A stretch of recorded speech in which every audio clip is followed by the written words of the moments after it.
game. Blouses. Gallon chuck. Disaster. Spaghetti. Disaster. Well, I mean, I'm no doctor. We now join America's most popular show, already in progress. Everybody loves Mitch and Sean. You guys are the greatest duo.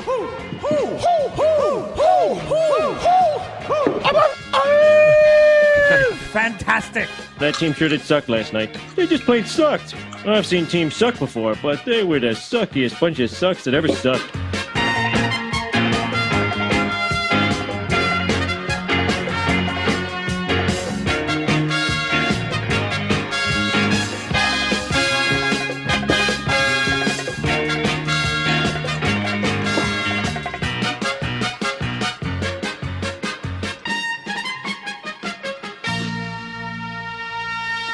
And welcome everybody to another podcast with myself, Mitch Gallo.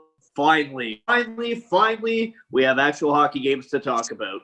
Yeah, I know that you and I are really looking forward to this. The puck is dropped in the National Hockey League. We're gonna change the format a little bit here on the Post Game Pints podcast, brought to you by Labrosse. Check them out, labrosse.com, for all their opening hours. I know here in Quebec that we've got lockdown, so we got to keep an eye out on when things are open. But check it out at labrosse.com. They are open. Go get your Campbell Play-by-Play IPA, your Angry Gallo Ale. I know that it's still a very hot commodity down at Labrosse, so check that out. But Mitch, the Montreal Canadiens, they finally got a game under their belt, and I'm just excited that we got hockey to watch. And like right now, if you see my eyes go this way, it's just because there's a hockey game on right now.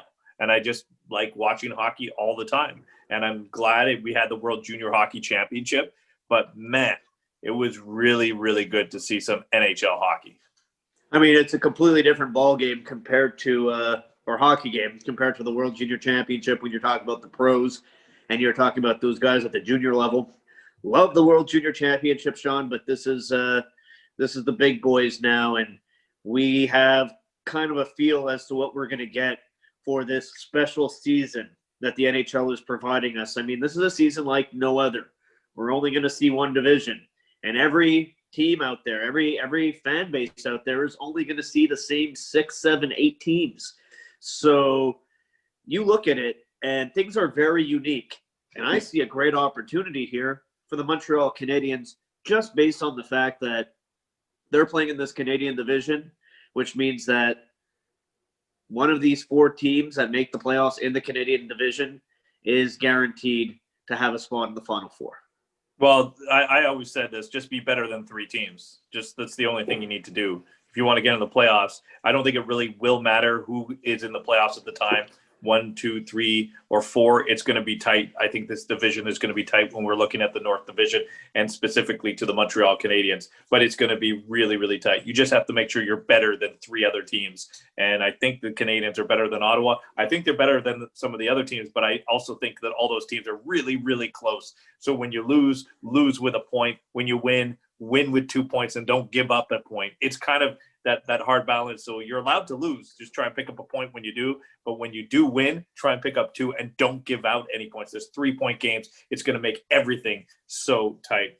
So Go ahead.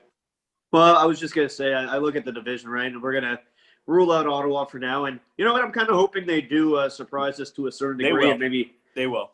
Maybe steal some points along the way, too, with teams that maybe the Canadiens are chasing. But I look across the division, and it's like every team has their flaw, for sure. But I think perhaps the 2 teams that people are most unsure about are the Montreal Canadiens and the Calgary Flames. And those 2 teams are probably the most well-rounded. Like I look at Toronto and Winnipeg, they're kind of similar where their top 6s are probably the best. Edmonton, kind of the same deal. But their defenses aren't that great. And, maybe some suspect goaltending in Toronto and in Edmonton. Obviously, Winnipeg has the Vezina Trophy winner, but their defense is probably the worst defensive core in the entire division. So, every team is hard to evaluate because they're all built so differently. And that's what's going to make it fun to see who actually ends up on top. Is it going to be the well-rounded Calgary Flames or Montreal Canadiens, or is it going to be the top-heavy Toronto Maple Leafs, Winnipeg Jets, Edmonton Oilers, or is it going to be the Vancouver Canucks, who a lot of people, myself included, have pegged to win that division? Yeah, it's really hard not to pick a team that doesn't have superstar power up front. It's really, you got to gravitate towards the Connor McDavid.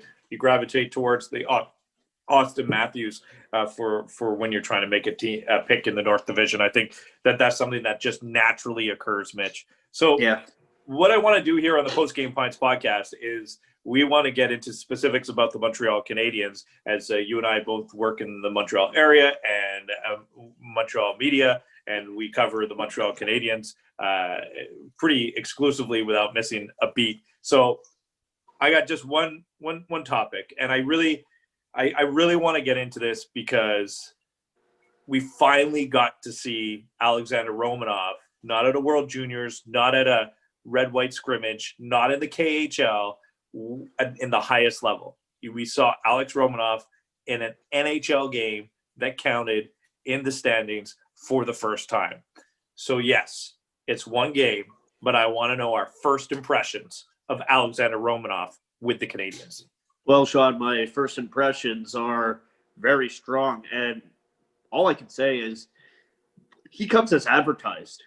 Like, I didn't get the benefit of seeing him in exhibition games, which often we have the luxury of seeing. And I still have never seen him play live, something I look forward to doing when we get back in the building. Everything they've said about him, though, seems to be true. And we can tell that the coaching staff already loves him. If you look at how he was deployed in game number 1 with the Montreal Canadiens, we're talking about a guy who played over 20 minutes in his NHL debut on the blue line. Only Shea Weber played more than Alexander Romanov. He got time in all situations, including 3-on-3 overtime, and he looked like a really confident guy in that game. Maybe taking some risks at times, but I like to see the panache and the confidence in his game, which is why, Sean, I'm going to pick Alexander Romanov to be one of the 3 nominees for the Calder Trophy. Now, obviously, there's always some surprises in the mix, and there's the favorites that we already know about. But the way I look at it is a lot of the guys we're talking about, they were recently drafted, whereas Romanov was part of the 2018 draft along with Kotkaniemi. Kotkaniemi has already played 2 years in the NHL before Romanov even makes his NHL debut. So we look at, sure, Lafreniere is going to be in the mix with the New York Rangers, and Tim Stützle will be in the mix with the Ottawa Senators. Those guys are children compared to Alexander Romanov. He is much more mature and much more physically ready to play with men, and already used to it playing in the KHL, although I realize that Tim Stützle also does have experience playing above his age category. But I was so impressed, Sean, and you say, what can we say about what we think of him after watching him play in the NHL? All I'll say is he comes as advertised. Yeah. Okay. So just on the point when it comes to the Calder or being a nominee, I think that we're going to likely see maybe more 1 or 2 players that were drafted in 2017 or 2018 that are going to be in the mix. Guys that were drafted, maybe they were second rounders. They just take a little bit longer to develop. Romanov, that's a perfect example where, think about like an example this year. Capo Caco with the Rangers might have a great year, but he's not going to be up for the Calder because he played last year. But this maybe should have been his Calder year, and then he would have developed. So it's kind of, the Calder's a weird trophy that way, where some guys come too early because they shouldn't have, or if you wait and then you get guys that are 5th or 4th round picks and they're able to develop because they're not pressured because they're not a first round pick. It's that whole debate that I could get into with Jake Evans versus Ryan Poehling. Jake Evans, 2014 pick, Ryan Poehling, 2017 pick. One's a first-round pick, so they're like, get here. One's a 7th-round pick. Take your time. And what happens when you take your time? You're more ready than the guy that didn't take your time, and you're a little bit older, and you're a little bit more seasoned, and it's a long debate. So just to get on first impressions, I love what you said. Comes as advertised. He was a guy that I was so curious about, and when the Canadiens drafted him, it did seem like everyone's like, oh, who's this guy? It's out of nowhere. But then it didn't take long when people saw him for the first time at the World Junior Hockey Championship. Oh, this is one of the best defensemen here. How did the Canadians get him in the second round? This is a first-round pick. Mitch, you and I here on the Post Game Pints podcast, not that long ago, just redrafted the 2018 draft. The guy was a second-round pick. And I know we're in Montreal, but we had him in the top 10.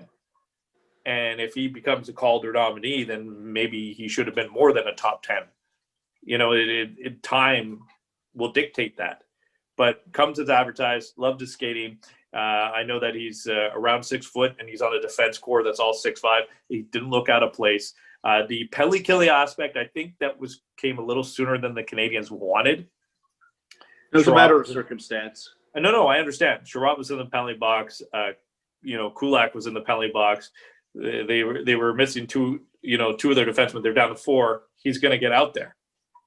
They'll keep Petrie and Edmondson together. So that means Romanov got the first shift to play with Shea Weber. And if you're going to throw him into the mix, you throw him next to Shea Weber. So I just don't think it was ideally in their plan, but you always have to be ready for it. And he looked okay. I'm not going to say he looked great on the penalty kill. I think Ben Sherratt and Shea Weber might be doing better, and you'll see them get more ice time on the penalty kill. But he came, and he was ready to go. I liked what I saw on the power play from him. Yes, very risky when it comes to those plays along the blue line. And there's this confidence that he skates with, and he's just like going out there and playing hockey. It's kind of, I kind of equated it to, I don't really care what anybody thinks. Where there's so many guys making their NHL debut is like, what happens if I make a mistake? I don't think he thought that once. I don't think he thought, what happens if I make a mistake? Now, let's say he continues to make some mistakes and they turn into goals like that play at the blue line. He gets poke checked and goes the other way. He might be pulled from the second power play unit. He might have to sit in the stands if Victor Mete plays a game. But I hope when he comes back, he still plays the same way. So I like that he doesn't think that way. But the moment he starts getting, analyzed or ice time is taken away, I think that's something. I don't know how often he's going to be on the ice at the end of the game when the Canadians have a lead, unless guys are in the penalty box.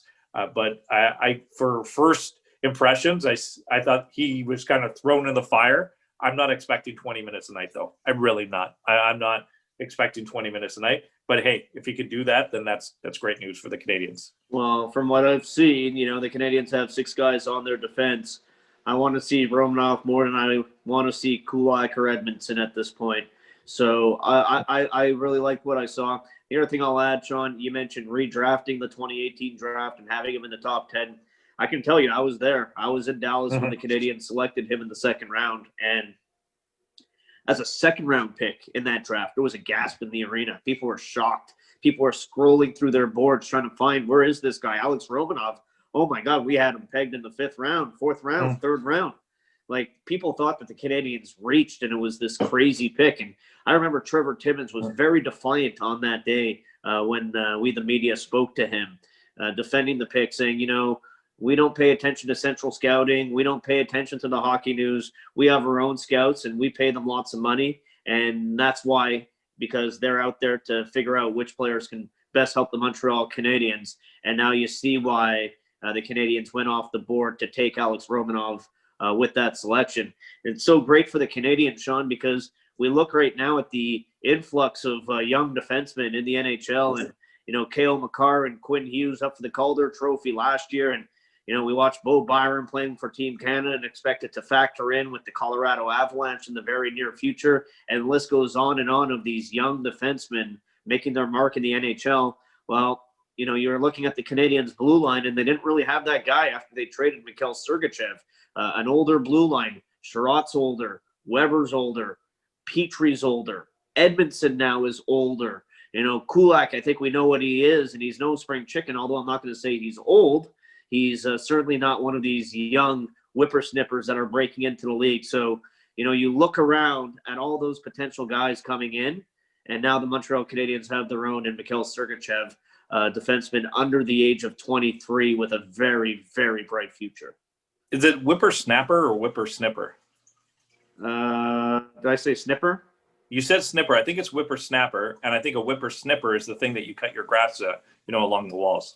Well, he could be a whippersnipper then. Yeah, no, that's fine. I'm just saying. I think the saying's whippersnapper, but you said snipper. But whippersnipper is a thing. That's all.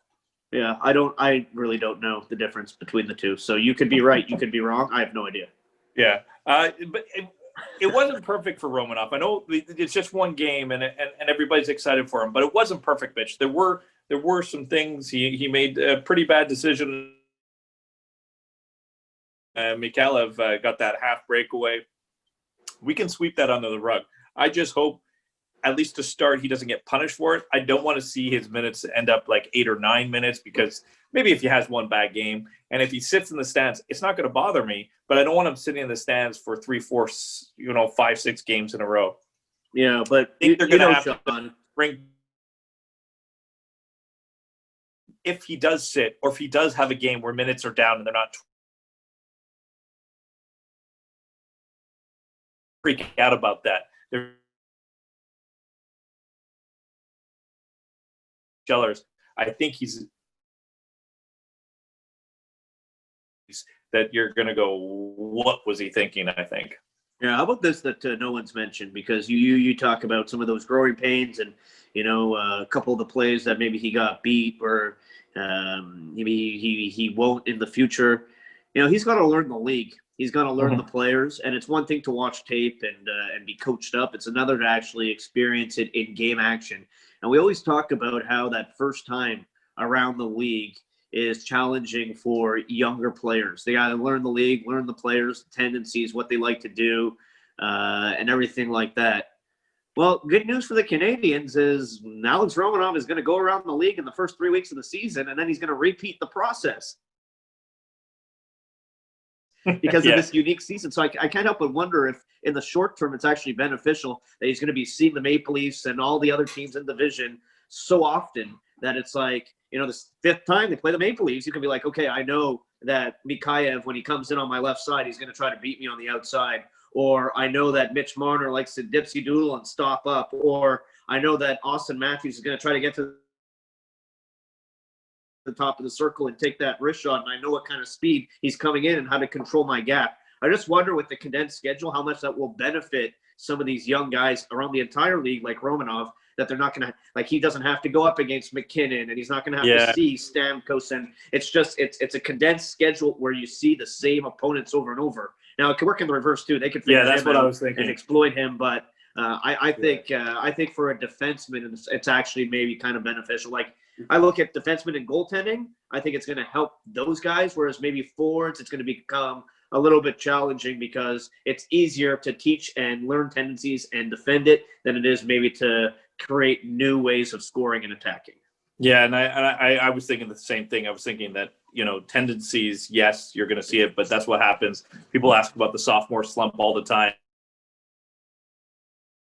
Is because the first year no one knows who these young guys are, but that's usually with the forwards. The forwards are the ones that then they get scouted, because you don't get scouted for your defense. You get scouted because of what you do offensively, and then you have to learn how to defend it, and that's a possibility. You're right. I don't know, but I think we're going to have to wait and see. All right, we'd like you to comment, write to us at Sean R. Campbell, Mitch Y. Gallo, your first impressions of Alexander Romanov. You can watch a clip on of him in the KHL or a World Junior game against a bunch of teenagers, and you can watch a red-white scrimmage, but he actually got some NHL game action in. It's one game. It'll be 2 games. It's such a small sample size. But what are your first impressions of Alexander Romanov? I think, Mitch, you and I, very good impressions so far for Romanov. It's not going to be perfect. Don't overreact if things don't go his way. But I think it's a good start for a long career in the National Hockey League for Alexander Romanov.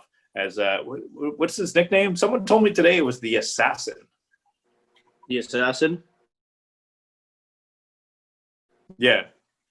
I have no idea. You're way more into the nickname stuff than me. Yeah, I feel like I could come up with a better one for him, but he won't take it.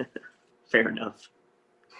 It's brought to you, Postgame Pints brought to you by LaBrosse Brewery. Check them out, labrosse.com, for the latest hours. Get your Campbell play-by-play IPA, your Angry Gallo Ale.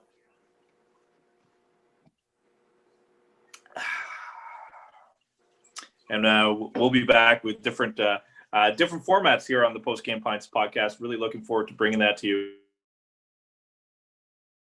We'll have more guests on the show. We're going to be concentrating more on certain topics like today. Alexander Romanov. Cheers, buddy. Cheers, Mitch. Well, how's that for your entertainment value? They've done their job very, very well. No.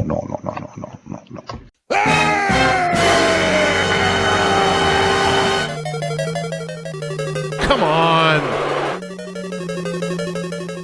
VBF.